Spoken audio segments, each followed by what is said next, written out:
I'm so glad you're with us here on the Clark Howard Show. You know, our mission is to serve you with advice and information that empowers you so you make better financial decisions in your life.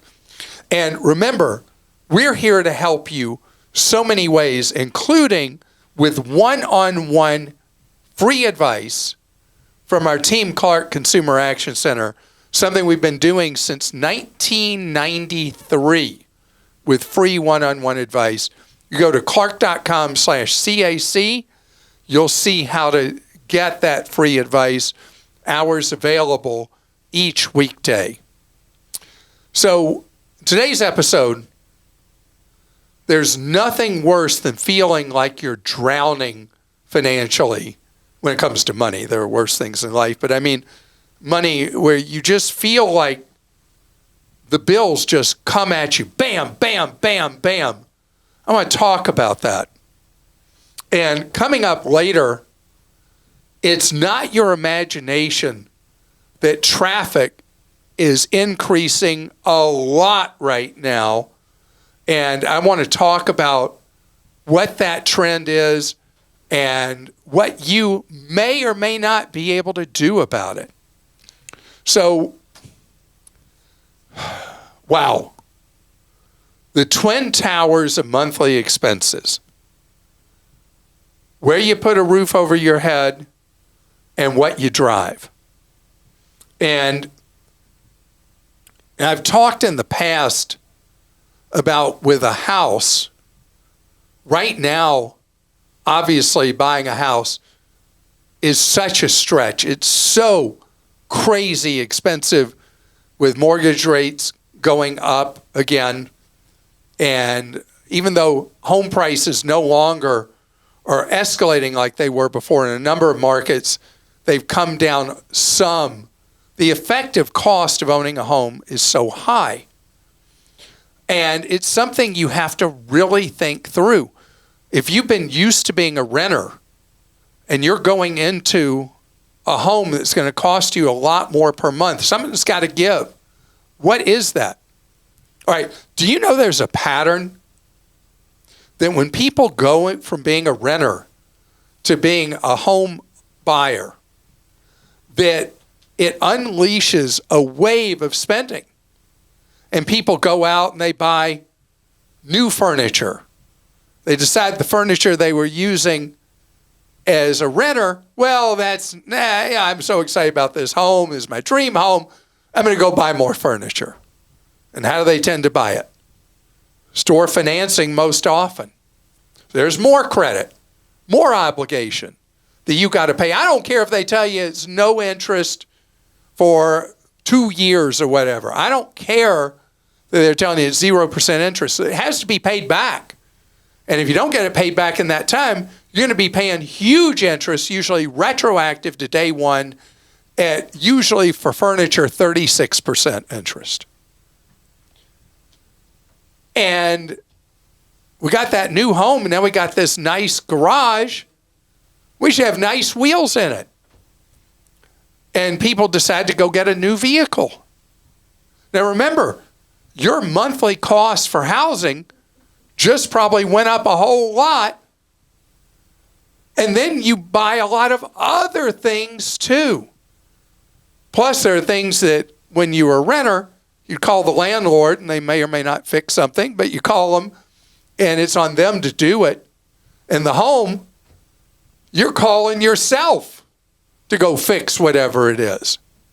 So when you have a life change, like going from being a renter to a homeowner, that's a time you got to really sit down and put numbers to paper or on a computer screen. An app on a phone I don't like as much because you're not seeing enough information. It's too small on the screen. I really want you to think about what has to give. Now remember what I said, most people when they buy a home, in that first 6 months especially, there's a whole bunch of extra obligations you then take on.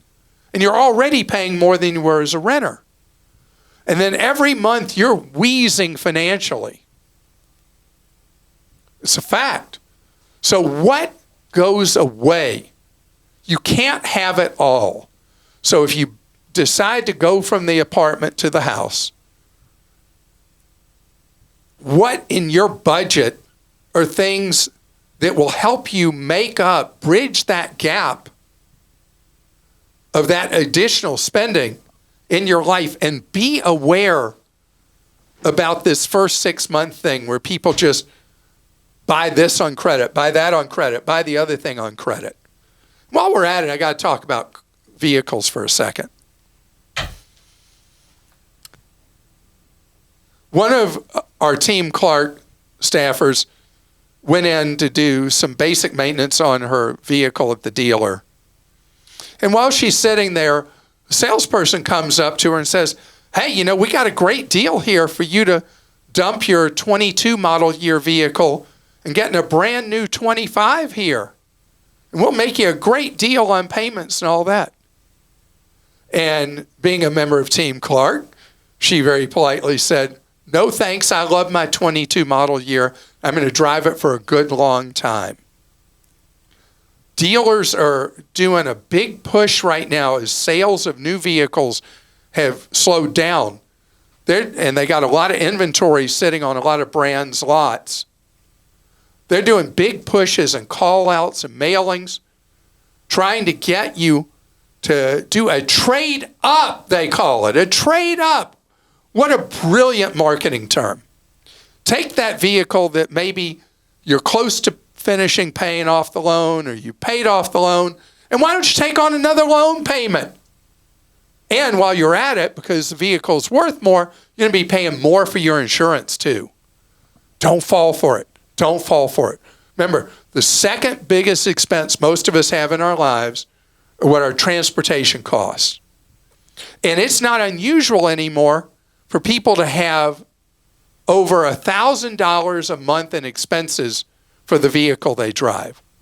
If you take the cost of a payment, insurance, maintenance, all those things, we're looking at over $1,000 a month.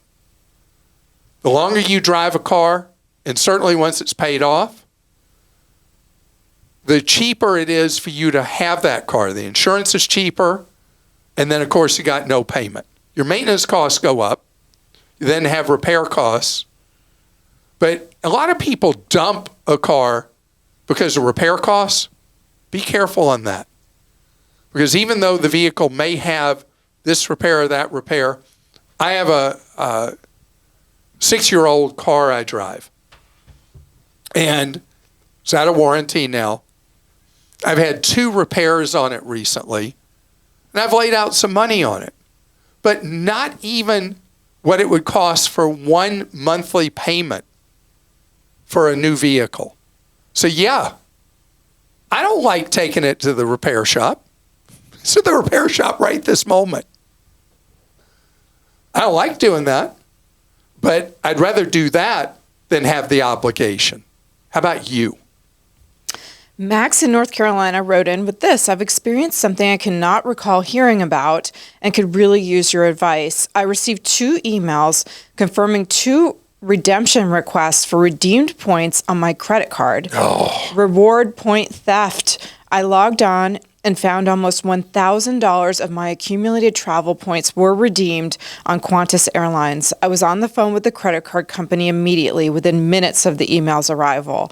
The credit card company confirmed the redemption, confirmed it appeared I was not the redeemer, had me reset all login verifications, and sent me off with a case number. I've since called them, but with the language accent barrier at their foreign customer no service center, I lost my patience and hope for ever seeing these accumulated rewards points return to my account. Somehow a measly 5,000 points reemerged back into the account, but what to do, Clark? Help. 5,000 points with a typical program would mean $50 out of 1,000 back in your account. All right. So it's true. A lot of the bank credit card operations go to contract call centers, who knows where in the world. They don't have any authority to fix things anyway. You need to immediately, Max, file a complaint at consumerfinance.gov. It will go to a different group of people at this credit card company.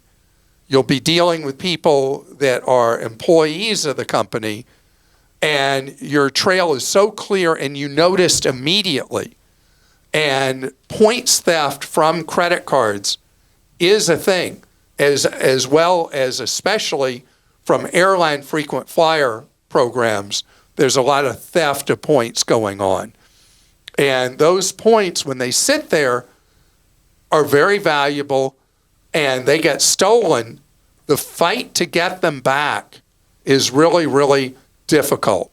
It's usually easier, and this is unusual in your case, with a theft of points from a credit card. It's usually easier to get those restored than it is to get airline frequent flyer points in your account restored, because you have the lever of consumerfinance.gov. I'd love to hear back from you, Max, if once the complaint goes through Consumer Finance, if you then get the restoration of points that you're due. Allan in Colorado says, my wife and I have Apple Pay and we love it. If it's so safe and less chance of credit card or debit fraud, why don't more stores like Walmart and many food stores have Apple Pay at the registers? Do more places plan to upgrade to tap to pay? So my experience, since I have the privilege of flying, I go to countries all over the world. Most places I go are much further along with tap to pay, all different ways. And some of them with communications apps are where people do the tap to pay. And it is safer because it's generating a one-time unique code. So even if a criminal has tapped into the payment system at a retailer or a restaurant, they come away with nothing useful. So I love using tap to pay. I use an Android, so I use Google Wallet. Yeah, me too. And Apple Pay are both superior ways to pulling out a piece of plastic. For the retailer, a big retailer like Walmart, taking their register systems all over the country and redoing them with what's necessary to be able to accept Google Wallet or Apple Pay is quite a Herculean lift. A lot of times when people are switching out their processing systems, they're then set up for tap to pay. And the biggest retailers, many of them, just haven't done those big, expensive conversions. So what I've experienced overseas is every time I go somewhere, it's more and more common than it was the trip before. We're just a little behind in this area than a lot of other countries. Jim in Colorado says, Clark, I'm receiving many offers concerning DNA testing for health and wellness. Would you please comment on this trend? And if it's legitimate, please help me to decide how to pick one. So, Jim, the DNA testing market was really, really hot 7-8 years ago. It was all the thing to do. And that was DNA testing just to find family tree and find other relatives and all that. Today, it's a whole different thing. There's so many sophisticated DNA tests available, some that your physician will specifically recommend based on family history of a particular illness to see if you have indications that you're vulnerable to that. The problem with DNA testing for you and me as a consumer without scientific knowledge is knowing which of these tests, first, that the information is considered to be very reliable. The second is that how is your information protected and how it might leak out to others. Because we have no specific law in effect in the United States that protects the confidentiality of that data. And when one of these DNA testing services goes bust, as part of the bankruptcy process, even if their terms of service gave you specific, clear rules on privacy, when they go bust, that information is then, the bankruptcy court doesn't care about any about that. They're selling it off to whoever will pay them the most money on your data and those of others. So if you're really worried about the information being out there, I don't recommend it right now unless there is an extreme medical worry based on family history that makes it really valuable to do the DNA testing. Without a medical specialist who has knowledge recommending a specific DNA test, I think it's really flying blind for us as individual consumers to know which one is good or not. I have prostate cancer, and there was a specific DNA test that my urologist had me take, and it informed some of my treatment decisions on what's happened over the years, where actually I've never had treatment. I've just been in active surveillance now for 16 years? 16 years. So I've been very, very lucky with that. So I wish that we had a clear law on medical privacy for consumer type tests. It doesn't exist yet, and not in any state that I'm aware of, although there could be a state statute on this somewhere. Coming up ahead, I want to talk about how traffic in 25 is clearly going to be the worst we've seen in most metro areas in the United States since 2019. I'll fill you in. So 25 is going to be such an inflection year for us with traffic in so many areas of the country that have seen less traffic most days of the week, except on the weekend, than they experienced in any year since 2019. You know, the COVID year of 20, when freeways were empty and all that, traffic came back, but not back to how it was. Although, interestingly enough, the funny thing in recent years has been Friday morning has been quiet in most metro areas on the roads, kind of like a Saturday morning. And then Friday afternoon has been terrible for traffic like the old days. But old patterns are coming back. President Trump has ordered all federal workers back in the office 5 days a week. Federal workers, to this point, in many federal agencies have been working remotely full time, 5 days a week. They haven't been coming in for things. They've been living a Zoom life. A lot of companies, starting in late 23, started doing the 3-day-a-week thing for office workers, Tuesday, Wednesday, Thursday.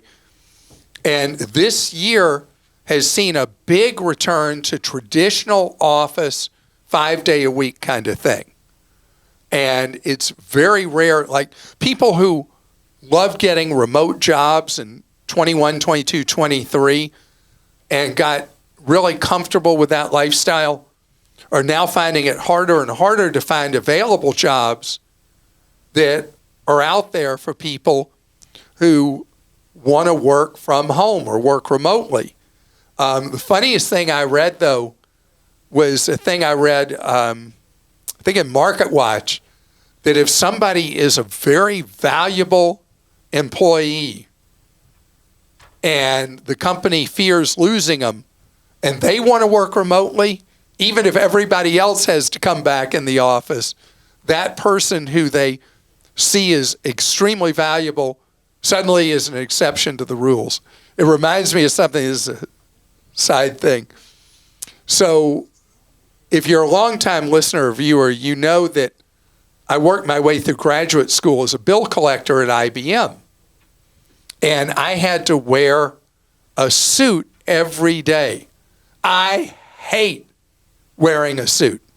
Hate it, hate it, hate it. But that was a condition of employment. I wore that suit every day. And it had to be a very conservative suit. And back then you had to wear a particular kind of shoe called a wingtip. You had to wear a white button-down collar shirt. Your suit had to be dark gray, dark blue. Can you imagine me having to look that way? I literally cannot picture it. Because you must have hated it. Because we've known each other since the 90s. Yeah. And you know I don't dress up, right? No, I've seen you in a suit I'd say less than 10 times. In decades. Yeah, we've been at weddings together, funerals, unfortunately. Those are the times you see me in a suit. Yeah. Yeah. So anyway, one of the managers was telling me that when he was at a scientific retreat that IBM had, where the scientists for IBM were up talking, that he thought it was the funniest thing ever, because the scientists some of them were in sandals and torn T-shirts and, like, what do they call those board shorts, like surfing shorts, that kind of thing, and had crazy hair and beards. Couldn't have beards or facial hair back then at IBM. And it's funny because there is a caste system in employment. So the very boss who orders you to be in the office 5 days a week, if he or she doesn't want to do it, well, gosh, they're traveling, they call it, instead of working remotely. But I digress, and I apologize for that. The point is, the culture is changing back, not all the way, but very heavily back to what it was pre-COVID. And there are people who work in service work, who work in hospitals, who work as police officers, firefighters, whatever. You, the whole time, have been going to work. But your commutes were better because of all the overprivileged people who worked in jobs they could work fully remotely at first, then partially remotely, and now that's going away. They're all going to be on the roads, and our country's population is up quite a bit, and there are certain metro areas, particularly in the South and in Texas, that have seen enormous population growth in 6 years. So you take those things together, traffic's going to be rough. So that brings me to something else. If you're in a position to flex on when you're on the roads, flex when you go run an errand, when you go buy groceries, all those things. Because we're back to having to really think in metro areas about when we do something based on mind-numbing traffic. Yuck. And Christa, you can tell people that other than wearing a suit, when do I have a meltdown? It's traffic. Traffic. I despise traffic. I mean, if you're not wearing a cargo short, I don't know what to even think in the world. So, well, no, you wear workout shorts sometimes when you're not working. Yeah. Your cargo shorts or your dress-up shorts. Those of you watching the YouTube show, you can see, showing your leg, I'm wearing... Easy now, Tiger. I'm wearing my cargo shorts. Okay, here are some questions. This one came in February. From Adam in Oregon. When is a 529 account sufficiently funded? We established a 529 account for our 3-year-old son. He has grandparents who have contributed a generous amount to that account in the last few years. We are trying to determine if we should contribute more or just leave it alone and hope it grows enough by the time he is ready for college. At what amount would you consider the account to have sufficient funds such that you would stop contributing? Any guidelines for amounts by age? We want to be able to send him to college without him having to take out any student loans. My wife and I already set aside enough for retirement. We fully fund our employer-sponsored retirement accounts and our IRAs every year. Okay. So, got a 3-year-old. What a sweet age. What a smarty pants that 3-year-old is. We know it. But that's such a wonderful, delightful age. I love it. So, just take these numbers with a grain of salt. If you take what estimates are for a typical public college, typical private college, look 15 years out from now, the calculators say that 4 years at a state school, all in for, let's say, a level 1 state school, not like I went to grad school, I went to a directional school, but a level 1 like the state university, like the national champions, so the Ohio State University. Figure 4 years will cost you $250,000. Private school, 4 years, $500,000. There are calculators available that will show you the projections, and some of that is backward looking. College costs aren't going to go up at the rate they've gone up in the past. Market has shifted, but if you look at the the most terrifying numbers, let's go with that. $250,000 for the bachelor's, public college, $500,000 bachelor's, private college. Obviously, if a kid goes to community college a couple of years or goes to a more affordable school or qualifies for this grant or that grant or the other grant, I'm giving you the peak numbers here when I'm talking about those. There is a really great resource, too. It's the Massachusetts Educational Financing Authority, and it's mefa.org. And in there, you can put in what year you estimate when you think your child will go to college, and it will give you a lot of projections, too. So that's another way to pull up some numbers. So then that's how you answer the question based on the numbers. Are you funded enough based on the likely return of that $529 over the next 15 years? Or, oops, we could actually use some more money in there. Bernie in Florida says, my father is 85 and I want him to stop driving, both for his own safety and the safety of other drivers. I have 2 questions here. 1, do you have any suggestions for doing this, considering my father fights me if I raise the subject? He wants to continue driving and thinks he is just as good of a driver as he's always been. He also has no public transit options where he lives, so he'd have to rely on Uber or on me to chauffeur him around. I live 30 miles away, so he'd have to use Uber for any urgent trips. 2, assuming I can't stop him, if the worst were to happen and he caused an accident that damaged property or injured or, God forbid, killed someone, would any liability extend to me? I have 1 sibling, but otherwise my father has no immediate family members. So, Bernie, so many of us have been there. With my late mom, we went through quite a journey, and I actually stole my mother's car from her. I did. And she called me in her very thick Southern accent one day and said, Clark, darling, my car is missing. I said, you remember me doing this? Yeah, I remember. Because Mom was a danger to herself and to others on the roads, and she wouldn't stop driving. And so she adjusted.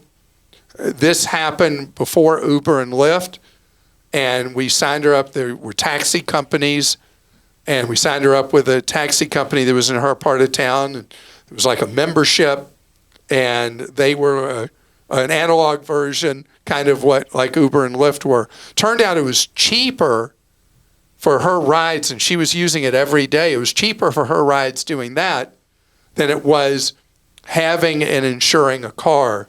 And she was mad at me for a while, but it all worked out eventually. In a lot of states, I mean, you're not suggesting that someone actually steal the car. No. I mean, well, I basically stole it. I hid the car. Right. And then eventually, Mom was willing to sign the car over. My sister needed a new car, or new to her car, and my mom signed the car over to her. But yes, because the police could get involved, Technically, I did kind of steal her car. Okay. Anyway, the other thing is, in many states, the physician can revoke the driver's license privilege with the state. And there's a procedure in many states for this because it's such a complicated thing in a family. You and your sibling, your one other sibling, need to be on the same page about this, on how you feel about being very proactive. On the second thing you were asking about liability is, as long as the vehicle is owned by your dad, it's insured by your dad, you and your sibling do not have, in any situation I'm aware of around the country, but I'm not a lawyer, liability for what would happen in that case, because your dad is not your legal dependent. If the time came that your dad was your legal dependent, then that would be the case. If you do come up with a way to remove the car, both Uber and Lyft have premium programs that get you quicker rides, lower prices. Lyft calls it Pink, which is a $200 a year membership. What's the Uber one called? I don't remember what the Uber one's called. But they both called. have these elevated memberships that get you more reliable rides and get you a discount on every ride. And in Florida, you can report an unsafe driver to the DMV, and maybe they will do an investigation if it were to come to that. And there's a briefing on how to do that. There's one on NOLO, and then also I found one on a website that's Elder Needs Law. And they also suggest maybe you take the car in for quote-unquote repairs, which is kind of like what you did, Clark, but like sort of out of sight, out of mind, get your dad used to taking Uber or Lyft or anything like that. So that's another idea. I think we need to change the name of this podcast and YouTube show to the Christa Show. Oh, no. You're so thorough. Dude, no, I don't need more Clark Stinks. We don't need any of that. No, you're awesome. No. Thank you for that. Kay in California says, when buying a car on sites like CarMax, do I need an independent mechanic to inspect the car? Yes. Yes. You buy from CarMax or Carvana, which have the two most consumer-friendly systems for buying a car in the United States when you're buying a used car.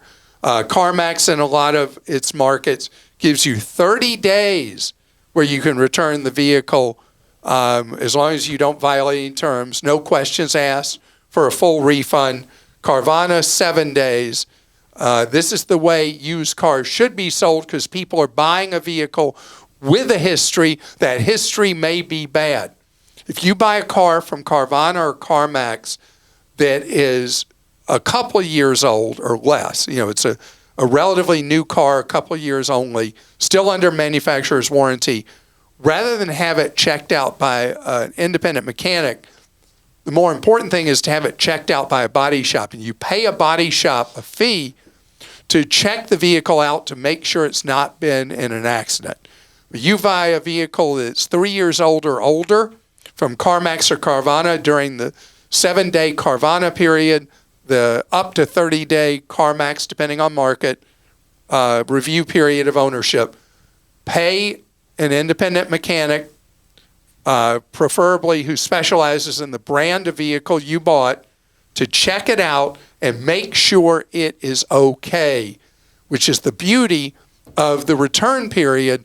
No harm, no foul if the vehicle is going to be trouble prone or clearly has not been properly taken care of by the mechanic's inspection report to you, then you avoid trouble.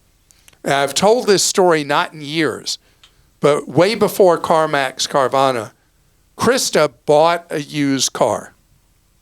And the first two, what she did was, there weren't these customer-friendly policies then. So she was getting vehicles inspected before she owned them. Right. And the first two, you paid the inspection fee. They both failed. There were three that failed? Yep. 3 failed. So in your case, the fourth was a charm. Right. So I spent $400 because each inspection was $100 But to avoid a lemon. Yeah. Avoided a lemon, and you ended up with a vehicle that was crazy reliable and wonderful. Right. Because I pulled the Carfax reports too, and one of the cars had been in a bad accident and was not on the Carfax report, but the independent mechanic Found the bad figured accident. it out. Yeah. Yep. So that's why Christa's living proof about the value. Remember, the first 3 vehicles failed. Yep. Disappointing. Yeah. But worth the hassle. Okay, so think about it. Whatever you have to pay an independent mechanic to inspect. Compare the cost of that versus how much that car costs or SUV or whatever. That's why you do the inspection. And I don't care if you're buying a CPO.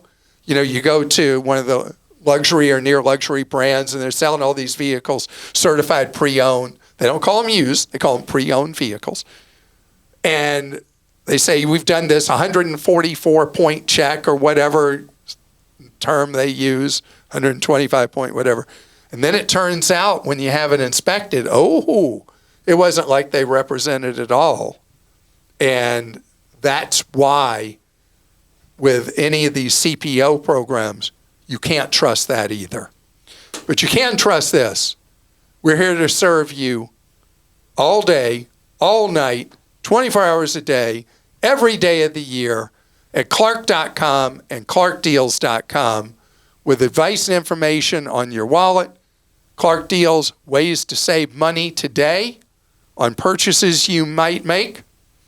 And everything we're about is you learning ways to save more, spend less, and avoid getting ripped off. And have a great rest of your day.